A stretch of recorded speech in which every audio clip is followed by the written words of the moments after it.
अब मैं निवेदन करूंगा तेजस्वी यादव जी से कि वे आपके बीच में आए और अपनी बात रखें।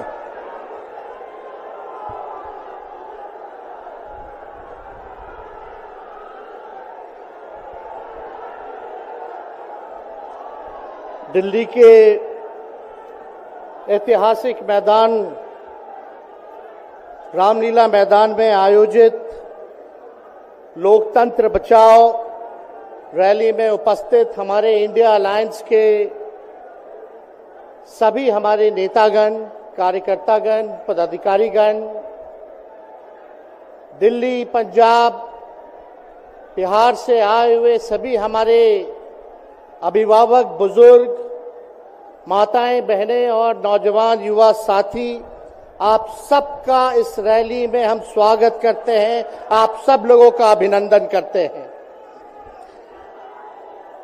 ये दिल्ली की भीड़ बता रही है कि मोदी जी जिस तरह से आंधी की तरह आए थे उसी तरह तूफान की तरह चले जाएंगे।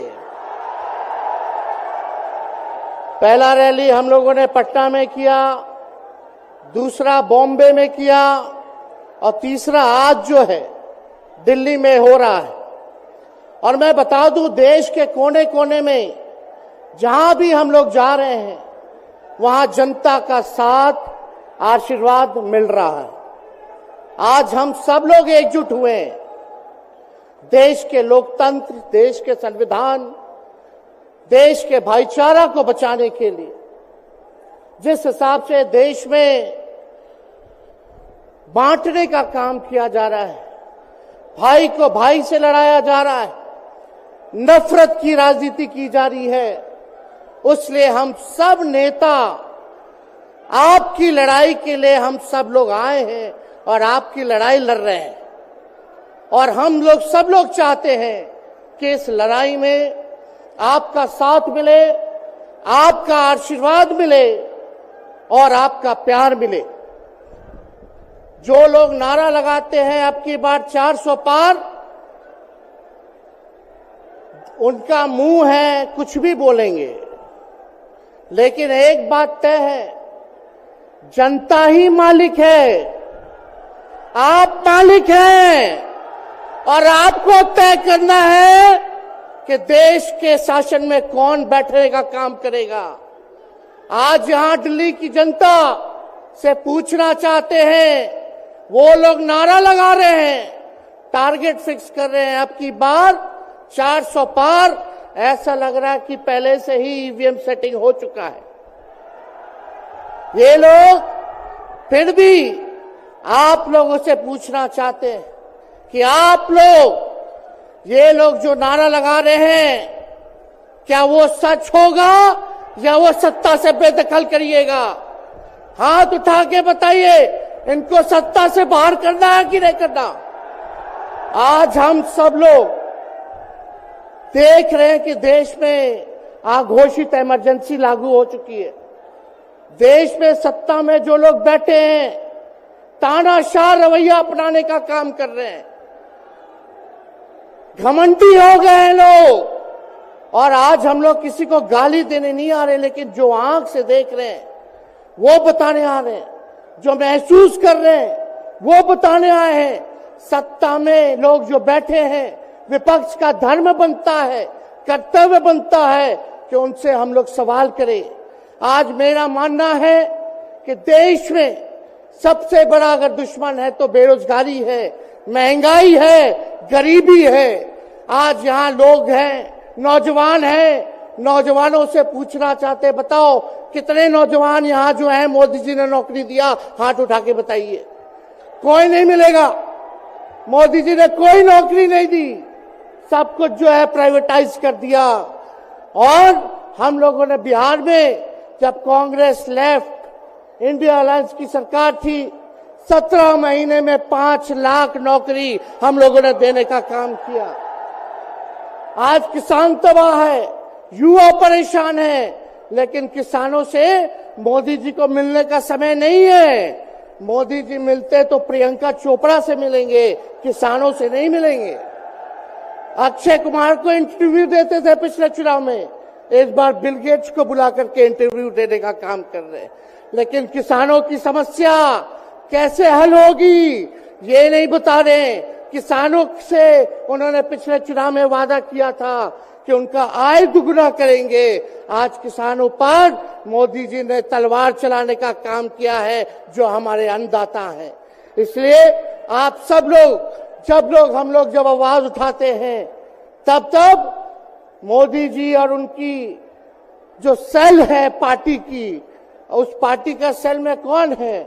ईडी है, सीबीआई है, इनकम टैक्स है। लालू जी को तो कई बार सताया गया, मेरे ऊपर मुकदमा किया गया, मेरी मां पर, मेरी बहनों पर, मेरे जीजाओं पर, मेरे पिता के जितने संबंधी थे सब पर केस मुकदमा किया।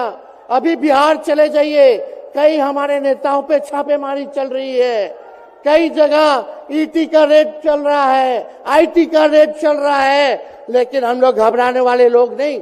आज देश में जिस हिसाब से हेमंत सोरेन जी को और अरविंद केजरीवाल को गिरफ्तार करने का काम इन बीजेपी के लोगों ने किया है, तो उनको हम बता दें कि इनके गीदड़ भपकी से हम लोग डरने वाले नहीं हैं। हम लोग संघर्ष करने वाले लोग हैं। और पिंजरे में तो शेर ही को कैद किया जाता है, सब लोग शेर हैं। आप लोगों ने ताकत दिया है, आपकी लड़ाई हम लोग लड़ रहे हैं। कंस राज आप लोगों ने देखा होगा, जब जब कंस को किसी से तकलीफ होती थी, डर लगता था, तब जेल में लोगों को बंद कर दिया जाता था। लेकिन जेल जाने से यहां कोई डरने वाला नहीं है। कितने लोगों को जेल भेजोगे? लेकिन जब जनता जब जवाब देगी, जब वोट का चोट दीजिएगा, तो मोदी जी हाथ मलने का काम करेंगे, सत्ता से बेदखल हो जाएंगे। इसलिए ये अपनी ताकत को पहचानिएगा। सब लोग चुनाव के समय आप सब लोग पोल कीजिएगा, वोट दीजिएगा, लोगों को भी वोट दिलाने का काम कीजिएगा। बीजेपी के लोग झूठ बोलने वाले लोग हैं। ये लोग यूरिया को भी चीनी बना देते हैं, ये लोग गोबर को भी हलवा दे करके परोस देते हैं, ये लोग आंख फोड़ करके चश्मा दे देंगे और फिर बोलेंगे देखो हमने चश्मा दिया। ये झूठी पार्टी है, इसलिए इन पे विश्वास मत कीजिएगा। मोदी जी कहते हैं कि उनका गारंटी मजबूत गारंटी है, गारंटी की बात करते हैं। हम बोलते हैं मोदी जी की गारंटी वैसी ही गारंटी है जैसे चाइनीज माल होता है, 2-4 बार इस्तेमाल करोगे और वो गारंटी जो है खत्म हो जाता है, टूट जाता है, खराब हो जाता है। तो जब तक चुनाव है तब तक ही मोदी जी की गारंटी है, बाकी कुछ नहीं। 2 करोड़ रोजगार का क्या हुआ? 15-15 लाख रुपए का क्या हुआ?